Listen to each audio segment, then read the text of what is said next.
আমরা বেশিরভাগ সময় যদি কোনো দম্পতি সন্তানহীন থাকে যে মহিলা তাকে দোষারোপ করি, কিন্তু সত্যি কি তাই? সবসময় কি মহিলারাই দায়ী? সেটা নয় কিন্তু। এটা আমাদের হয়তো পিতৃতান্ত্রিক সমাজ, এবং মেয়েরা তো শ্বশুর বাড়িতে আসেন, যদিও এই ধরনের কথা হয়তো বলা আজকের দিনে আমি জানি না কতটা রেলিভেন্ট, কিন্তু বিশ্বাস করুন বলতে না হলে ভালো হতো। কিন্তু আমরা এখনো পাই যে কোনো একটা কিছু হলেই মেয়েটিকে আগে দাগিয়ে দেওয়া হয় যে সে বন্ধা। কিন্তু আমরা দেখেছি অনেক ক্ষেত্রেই কিন্তু ছেলেদের সমস্যা থাকে, এবং ছেলেরা অনেক সময় দেখানি না, আসতেই চান না, মানে এত বেশি ওভার কনফিডেন্ট থাকেন, ভাবেন যে আমার কোনো সমস্যা হতেই পারে না। তার যে দোষ সেটা হয়তো না, তার যা আপব্রিঙ্গিং বা তার যে অ্যাসোসিয়েটস তারাই কিন্তু তার মধ্যে এই ধারণাটা ঢুকিয়ে দিচ্ছে। আজকের ভিডিওটা সেই সম্বন্ধে সচেতনতা আনার।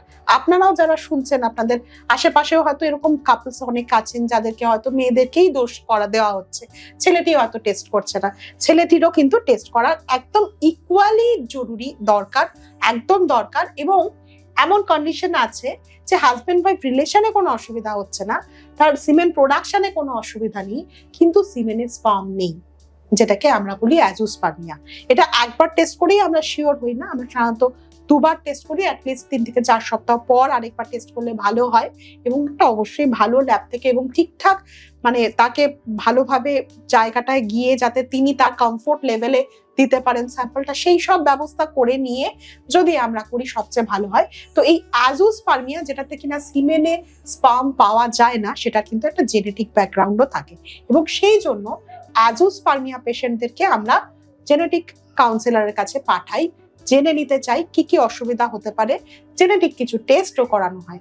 আমি আজকে আমাদের সাথে আছেন সম্পূর্ণার geneticist Emily Banerjee, doctor Emily Banerjee, ওনার থেকে এই ব্যাপারে জানতে চাইবো। এমিলি, একটু গাইড করো আমাদের। নিশ্চয়ই ম্যাম, নিশ্চয়ই। অ্যাজোস্পার্মিয়ার একটা প্রধান কারণ, জেনেটিক কারণ, ওয়াই ক্রোমোজোম মাইক্রোডিলিশন। ওয়াই ক্রোমোজোমের মধ্যে এই azoospermia factor, we call it AZF, 3টে রিজিয়ন, একদম সামনে A, তারপরে B, তারপরে C, এভাবে থাকে। এখন এই রিজিয়নে যে জিনগুলো খুব ইম্পর্টেন্ট, যেমন তার মধ্যে USP9Y পড়ছে, এই জিনগুলো মাইক্রোডিলিশনের জন্য ডিলিটেড হয়ে যায়, স্পার্ম প্রোডাকশন একেবারে হয় না।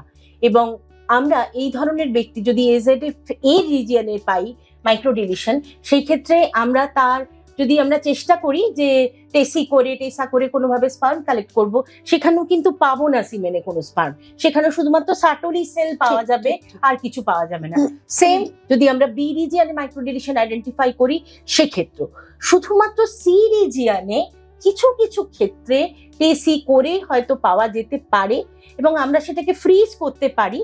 কিন্তু একটা কথা মাথায় রাখবেন, ওয়াই ক্রোমোজোমটা কিন্তু যদি আপনার পুত্র সন্তান হয়, একইভাবে তার মধ্যেও যাবে, সুতরাং সেক্ষেত্রেও কিন্তু এই সমস্যা ওইভাবেই তার মধ্যে যাবে।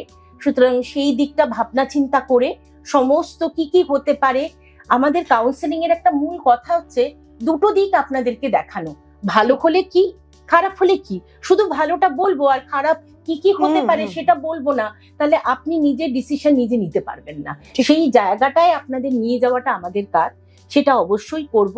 অনেক সময় যেটা পাই আমরা, সেটা হচ্ছে যে ব্লকেজ হচ্ছে ওখানে CFTR জিনের কিছু মিউটেশন, চেঞ্জেস, একটা জায়গায় চেঞ্জেস নিউক্লিওটাইডে, যেমন ধরুন PICK পিক, আমি পিকে চেঞ্জ করে দিলাম S দিয়ে, SICK মানেটা বদলে গেল।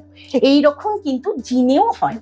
ATGC এই দিয়ে তৈরি, একটা ওয়ার্ড বদলে গেল, প্রোটিনটা চেঞ্জ হয়ে যায়। এইরকম কিছু চেঞ্জেস জানি আমরা, যেগুলো হতে পারে, সেগুলো আছে কিনা চেক করতে পারি। সেখানেও একই ব্যাপার, ওই একই চেঞ্জ ওয়াই ক্রোমোজোম ওইভাবেই যেতে পারে সন্তানের মধ্যে। সেক্ষেত্রে আমরা এমব্রায়ো টেস্টিং এর কথা ভাবতে পারি। PGT আমরা বলি, প্রি ইমপ্লান্টেশন জেনেটিক টেস্টিং, মনোজেনিক, শুধুই CFTR জিনের জন্য, এবং সেটা আটকানো পসিবল। আমারই ইউজ হবে স্পার্ম, যদি না মাইক্রোডিলিশন থাকে। সেই ক্ষেত্রে মাইক্রোডিলিশন থাকলে কিন্তু পাবো না আমরা সাটোরি সেল অনলি, যদিও সি রিজিয়নে অনেক ক্ষেত্রে পাওয়া যায়, কিন্তু তার কোয়ালিটি অ্যানালিসিস করাটা খুব মুশকিল। ঠিক ঠিক। আচ্ছা, আরেকটা জিনিস হচ্ছে ক্যারিওটাইপ নিয়েও যদি কিছু বলো। ক্যারিওটাইপেও তো এমন কিছু অ্যাবনরমালিটি আসে যেটা অ্যাজোস্পার্মিয়া করে, ফেনোটাইপিক জিনোটাইপিক যে ব্যাপারটা থাকে। কিছু ইনভার্সনস আছে ম্যাম, যেগুলো রিপোর্টেড স্পেসিফিক কিছু ক্রোমোজোমে, যেগুলো কিনা স্পার্ম প্রোডাকশনে অসুবিধা সৃষ্টি করে, অর্থাৎ মেল ফ্যাক্টর ইনফার্টিলিটি নিয়ে আসে। তো ক্যারিওটাইপ বলা যেতে পারে একটা বেসিক টেস্টিং। একদম যখন আমরা ইনফার্টিলিটি পাচ্ছি, রিপিট মিসক্যারেজ পাচ্ছি, বিশেষ করে আর্লি স্টেজে বিফোর 12 উইকস, প্রত্যেকটা ক্ষেত্রেই কিন্তু একটা প্রথম জেনেটিক টেস্টটা ক্যারিওটাইপ একদম গোল্ড স্ট্যান্ডার্ড, তাই তো? তো আশা করি আপনারা অনেক কিছু শুনলেন, শিখলেন, জানলেন। আরো প্রশ্ন থাকলে নিশ্চয়ই করবেন, আমরা চেষ্টা করবো উত্তর দেওয়ার। ভালো থাকবেন।